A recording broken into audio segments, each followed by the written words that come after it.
আজি অসম বিধানসভায় সমান নাগৰিক সংহিতা 2026 বিধেয়কখন গৃহীত কৰে। এতিয়া এই সমান নাগৰিক সংহিতাৰ বিধেয়কখন অসমৰ ৰাজ্যপাল মহোদয় আৰু তাৰ পিছত অসমৰ ৰাজ্যপাল মহোদয়ে ভাৰতৰ ৰাষ্ট্ৰপতি মহোদয়ালৈ তেখেতৰ অনুমোদনৰ বাবে প্ৰেৰণ কৰিব। ভাৰতৰ ৰাষ্ট্ৰপতিৰ অনুমোদন পোৱাৰ লগে লগে সমান নাগৰিক সংহিতা অসমত বলবৎ হ'ব আৰু এই নাগৰিক সংহিতাৰ লগত জড়িত কেইবাখনো বিধি বা ৰুলছ আমাৰ কেবিনেটত অনুমোদন হ'ব লাগিব। মই ভাবোঁ প্ৰায় 6 মাহৰ এটা প্ৰক্ৰিয়া থাকিব আৰু তাৰ পিছতেই সমান নাগৰিক সংহিতা অসমত আমি ৰূপায়ণ কৰিবলৈ সক্ষম হ'ম। Today, I am very happy to inform you that Assam Assembly has adopted Uniform Civil Code 2026. Assam will be the third state after Uttarakhand and Gujarat to adopt Uniform Civil Code. Adoption of Uniform Civil Code was one of our commitment in our election manifesto. We are very happy and delighted that in the first session of Assam Assembly, immediately after the election, we could adopt this historic bill.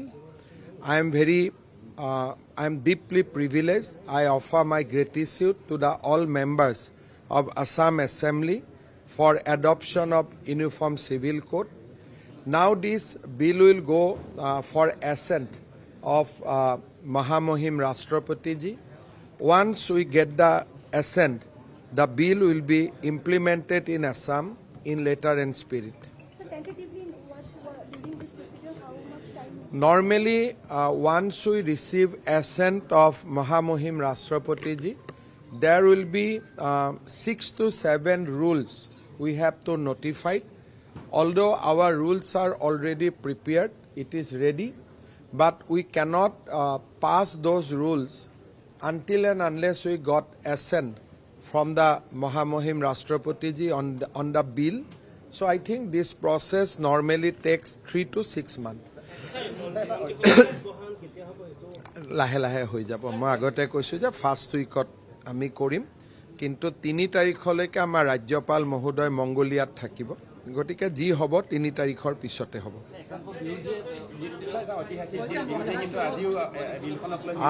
চব আমাৰ অসমত যি বিৰোধী দল, তেওঁলোক এটা বিশেষ ধৰ্মীয় সম্প্ৰদায়ৰ পৰা অহা বিৰোধী দল।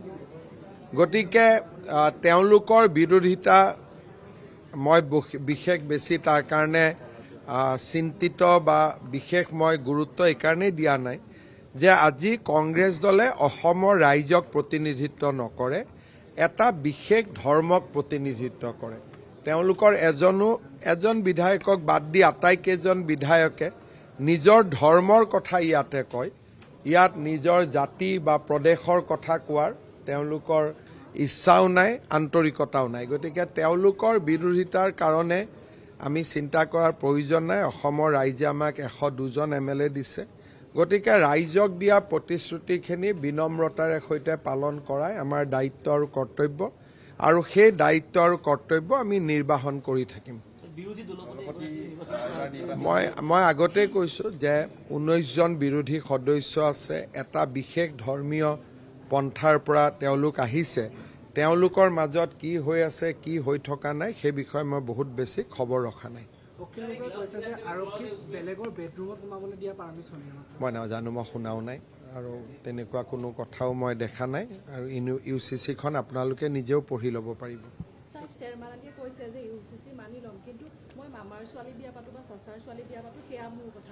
চক, আমি এখন সভ্য সমাজত বাস কৰোঁ আৰু সভ্য সমাজত সভ্যতাৰ নিয়ম মানি আমি চলিব লাগিব। গতিকে UCC-ত প্ৰহিবিটৰী ৰিলেশ্যনশ্বিপ আছে।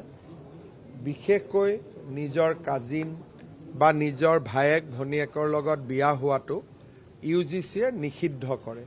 গতিকে তেখেতৰ এটা মন্তব্য থাকিব পাৰে, কিন্তু ৰাষ্ট্ৰপতি মহোদয়াৰ চহী হোৱাৰ লগে লগে এনেকে বিয়া পাতিব নোৱাৰাটো এটা আইনলৈ ৰূপান্তৰ হ'ব। আইনে তেনেকুৱা বিবাহক বিবাহ বুলি স্বীকৃতি নিদিব।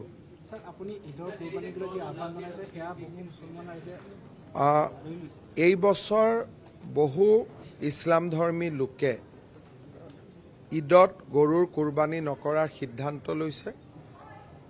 আমি তাক আদৰণি জনাইছোঁ। তাৰ লগে লগে যিসকলে কুৰবানী কৰিম বুলি ভাবিছে তেওঁলোককো মই বিনম্ৰতাৰে সৈতে ক'ম যে হিন্দু নাগৰিক থকা অঞ্চলত আপোনালোকে কুৰবানী কৰিবলৈ চেষ্টা নকৰিব। আইনে কঠোৰ ব্যৱস্থা ল'ব। ভাল কথা, ছাগলী মানে এটা দিনৰ কাৰণে যদি ছাগলী খেতিয়কসকলে 2 টকা পায় তাত বেয়া পাবলগীয়া একো নাই।